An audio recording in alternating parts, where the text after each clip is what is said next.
अभ्यास सीरीज में आपका स्वागत है। आज हम बात करेंगे जीएस के क्वेश्चंस की। तो सबसे पहला क्वेश्चन है, कर्णम मल्लेश्वरी किस खेल से संबंधित है? कर्णम मल्लेश्वरी आपकी पहली भारतीय महिला है जिन्होंने ओलंपिक में मेडल जीता।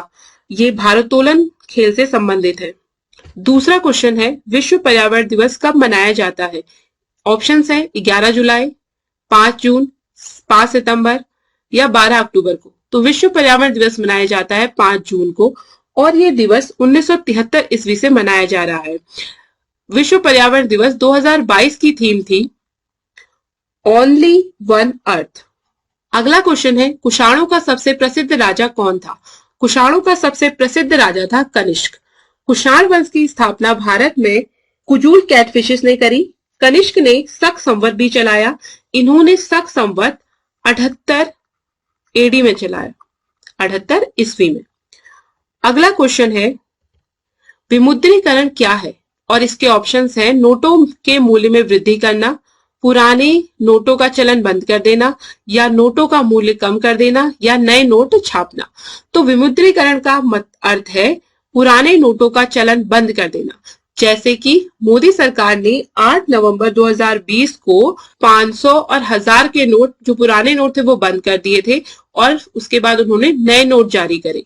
तो इसे ही कहते हैं विमुद्रीकरण। अगला प्रश्न है आपका, निम्नलिखित में से अम्लीय वर्षा का मुख्य कारण क्या है? ऑप्शन है carbon dioxide, carbon monoxide, nitrogen dioxide या ऑक्सीजन। इसका सही आंसर है नाइट्रोजन डाइऑक्साइड। तो नाइट्रोजन डाइऑक्साइड और सल्फर डाइऑक्साइड जैसी गैसें जब पर्यावरण में बहुत अधिक मात्रा में हो जाती हैं तो वो पानी के साथ मिक्स होकर सल्फ्यूरिक एसिड और नाइट्रिक एसिड बनाती है और वो ये जो एसिड है ये वर्षा के पानी के साथ धरती पर बरसते हैं। जो एसिड रेन है वो आगरा के आसपास हुई थी, तो जो ताजमहल है उसका जो रंग है वो हल्का पीला पड़ गया था। वो आपके अम्लीय वर्षा के कारण ही था। अगला प्रश्न है, पोलियो किस कारण से होता है? पोलियो आपकी विषाणु यानी कि वायरस से होता है। तो इसका ऑप्शन है वायरस। और पोलियो से बचने के लिए 0 से 5 साल के बच्चों को पोलियो ड्रॉप हर वर्ष पिलाई जाती है। अगला प्रश्न है, वेल्थ ऑफ नेशन पुस्तक के लेखक कौन है? ऑप्शन है आपके Adam Smith, Alice Munro, John Milton या कुलदीप नैयर। तो इसका सही आंसर है एडम स्मिथ। और एलिस मुनरो ने भी एक बहुत फेमस बुक लिखी है, ये भी एक बहुत प्रसिद्ध लेखिका है। इनकी बुक है dance of the happy shades, dance of the happy. अगला प्रश्न है, प्रोफेसर सतीश धवन अंतरिक्ष केंद्र कहाँ स्थित है? प्रोफेसर सतीश धवन अंतरिक्ष केंद्र आपका श्रीहरिकोटा में स्थित है। श्रीहरिकोटा आंध्र प्रदेश में है और ये बंगाल की खाड़ी में स्थित है। अगला प्रश्न है, विश्व व्यापार संगठन किस वर्ष स्थापित हुआ? विश्व व्यापार संगठन 1 जनवरी 1995 को स्थापित हुआ। इसका हेडक्वार्टर जिनेवा स्विट्जरलैंड में है। अगला प्रश्न है, फेसबुक का संस्थापक निम्नलिखित में से कौन है? फेसबुक के संस्थापक हैं मार्क जुकरबर्ग। अगला प्रश्न है, प्राचीन भारत में मगध राज्य की पहली राजधानी कौन सी थी? तो प्राचीन भारत में मगध राज्य की पहली राजधानी थी आपकी राजगीर।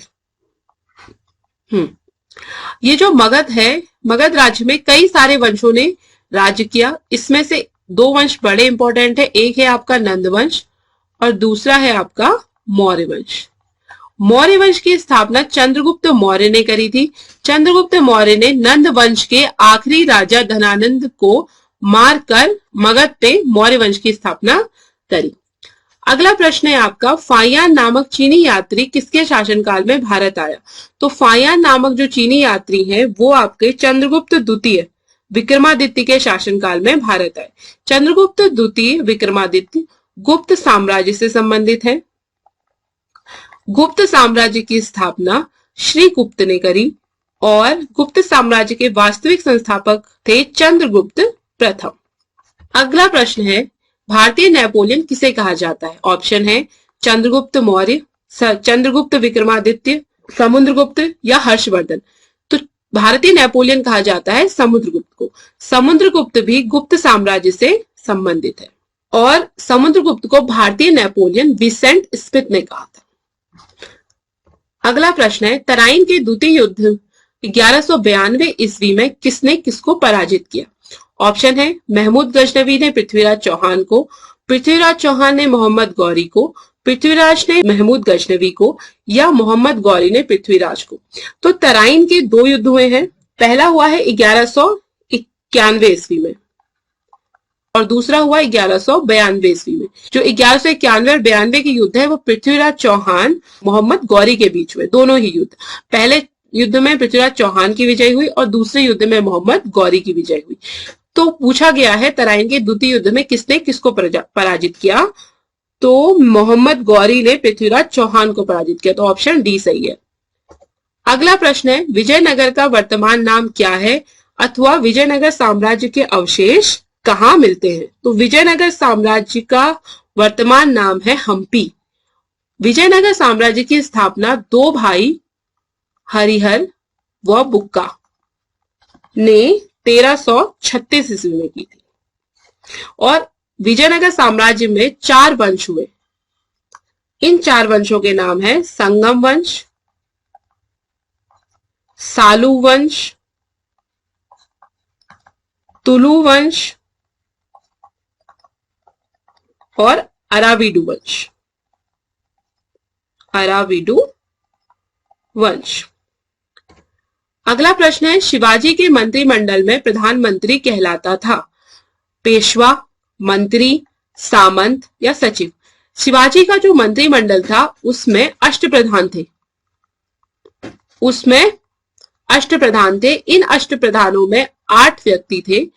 पहले थे आपके पेशवा, दूसरे थे आपके सरे नौबत, तीसरे अमात्य या मजूमदार, चौथे सचिव,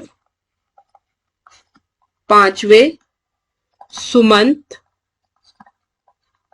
या दबीर, छठे थे आपके वाक्या नवीस, सातवें थे पंडित राव, आठवें हैं आपके न्यायाधीश। इनमें जो पेशवा थे वो थे आपके प्रधानमंत्री। तो ऑप्शन ए सही हुआ। ठीक है। और जो आपके सरे नौबत थे ये सैन्य विभाग के प्रमुख थे। अमात्य आय व्यय का लेखा जोखा रखते थे। सचिव आपके राजकीय पत्राचार का कार्य देखते थे। सुमंत या दबीर विदेशी मामलों को देखा करते थे। वाक्यानवीस राजा के दैनिक कार्यों को लिखा करते थे। पंडित राव जो भी धार्मिक कार्य होते थे उसके प्रमुख थे। न्यायाधीश न्याय से संबंधित थे। अगला प्रश्न है आपका, सूर्य से आने वाली पराबैंगनी किरणों को रोकने वाली परत को क्या कहते हैं? तो सूर्य से आने वाली पराबैंगनी किरणों को जो परत रोकती है उसे कहते हैं ओजोन लेयर। हमारा जो वायुमंडल है वो 5 परतों में डिवाइड है। ट्रोपोस्फेयर, स्ट्रेटोस्फेयर, मीजोस्फेयर, थर्मोस्फेयर और एक्सोस्फेयर। तो सूर्य से आने वाली पराबैंगनी किरणों को रोकने वाली परत क्या कहलाती है? आपकी ओजोन लेयर। अगला प्रश्न है, निम्नलिखित में से कौन सा देश लैंड ऑफ थंडरबोल्ट के नाम से जाना जाता है? ऑप्शन है नेपाल, न्यूजीलैंड, बेल्जियम और भूटान। इसका सही आंसर है भूटान। भूटान की राजधानी है थिम्पू और भूटान के अभी जो पीएम है उनका नाम है लोटे शेरिंग। लोटे शेरिंग। अगला प्रश्न है, भारत और पाकिस्तान के बीच की रेखा को क्या कहते हैं? मैकमोहन लाइन, डूरंड रेखा, रेडक्लिफ या पाक स्ट्रेट? मैकमोहन जो लाइन है वो है आपकी भारत व तिब्बत के बीच। डूरंड रेखा है आपकी अफगानिस्तान व पाकिस्तान के बीच। रेड क्लिफ है आपकी भारत व पाकिस्तान के बीच। और पाक स्ट्रेट है आपका भारत व श्रीलंका के बीच। तो सही ऑप्शन हो गया सी, भारत और पाकिस्तान के बीच की रेखा को क्या कहते हैं? रेड क्लिफ कहते हैं। अगला प्रश्न है, इंदिरा कौल क्या है? ऑप्शन है भारत का एक दर्रा, भारत का उत्तरी बिंदु, भारत की एक नदी या भारत का पर्वत शिखर। भारत जो है उनके 4 पॉइंट है। हमारा जो देश है उसके 4 पॉइंट है। सबसे north east point, south east point यानी दक्षिणतम बिंदु, पूर्वी बिंदु और पश्चिमी बिंदु। तो नॉर्थ ईस्ट जो पॉइंट है यानी जो उत्तरी बिंदु है उसे हम कहते हैं इंदिरा कॉल, और जो हमारा दक्षिणतम बिंदु है उसे हम कहते हैं इंदिरा पॉइंट, जो कि है आपके ग्रेट निकोबार द्वीप में, इंदिरा पॉइंट। और ये है आपका ग्रेट निकोबार द्वीप में। पूर्वी बिंदु जो है वो है आपका किबिथु, और ये है आपका अरुणाचल प्रदेश में। पश्चिमी बिंदु जो है वो है आपका गुहार मोती। तो इंदिरा कॉल क्या है? इंदिरा कॉल है भारत का उत्तरी बिंदु। अगला प्रश्न है गोल क्रांति का संबंध किससे है? तो गोल क्रांति का संबंध है आलू उत्पादन से। उसी प्रकार कई प्रकार की क्रांतियां चली, जैसे कि हरित क्रांति। हरित क्रांति का संबंध है आपके कृषि से। एक चली आपकी श्वेत क्रांति। श्वेत क्रांति का संबंध है आपके दूध उत्पादन से। तो क्रांति जिस क्षेत्र में हुई उस क्षेत्र में उत्पादन को बढ़ाने के लिए हुई। अगला प्रश्न है निम्नलिखित में से किसे भारतीय संविधान की आत्मा कहा गया है? ऑप्शन है नीति निर्देशक तत्व, मौलिक अधिकार, प्रस्तावना या मौलिक कर्तव्य। भारतीय संविधान की आत्मा को आत्मा कहा जाता है मौलिक अधिकारों को। भारतीय संविधान मूल रूप से 395 अनुच्छेद, 22 भाग, 8 अनुसूचियां में था, लेकिन फिर धीरे धीरे करके इसमें वर्तमान में 470 अनुच्छेद, 12 अनुसूचियां और 25 भाग हैं। भारतीय संविधान 2 वर्ष 11 माह और 18 दिन में कंप्लीट हुआ। और इसे लागू कब किया गया? इसे लागू किया गया 26 जनवरी 1950 को, और ये बनकर तैयार हो गया था 26 नवंबर 1949 को। इसीलिए 26 नवंबर को हम संविधान दिवस के रूप में भी मनाते हैं। हमारा भारतीय संविधान सबसे बड़ा लिखित संविधान है। अगला प्रश्न है भारतीय संविधान के किस अनुच्छेद के तहत किसी राज्य में राष्ट्रपति शासन लागू किया जा सकता है? ऑप्शन है अनुच्छेद 350, अनुच्छेद 352, अनुच्छेद 356 या अनुच्छेद 370। अनुच्छेद यानी कि आर्टिकल। तो राष्ट्रपति शासन से संबंधित हमारे पास 3 अनुच्छेद हैं। 352, आर्टिकल 352, आर्टिकल 356 और आर्टिकल 360। 352 जो है वो होता है आपके राष्ट्रपति शासन के लिए, और अब तक 3 बार राष्ट्रपति शासन भारत में लग चुका है। 356 है आपका अगर राज्यों में राष्ट्रपति शासन लगाना है तो उसके लिए है। अगर राज्य की जो शासन व्यवस्था है, जो विधानसभा है, उसे भंग कर दिया जाए, वो सही तरीके से काम नहीं कर रही है, जो राज्यपाल है वो राष्ट्रपति से अनुरोध करता है राष्ट्रपति शासन लगाने के लिए, और इस प्रकार उस राज्य में राष्ट्रपति शासन लगा दिया जाता है, तो उस समय जो भी वहां सरकार होती है उसे भंग कर दिया जाता है। 360 होता है वित्तीय आपात, यानी किसी प्रकार की फाइनेंशियल इमरजेंसी अगर भारत में जाती है तो तब हम 360 लगाते हैं। ये कभी भी नहीं लगाया गया है।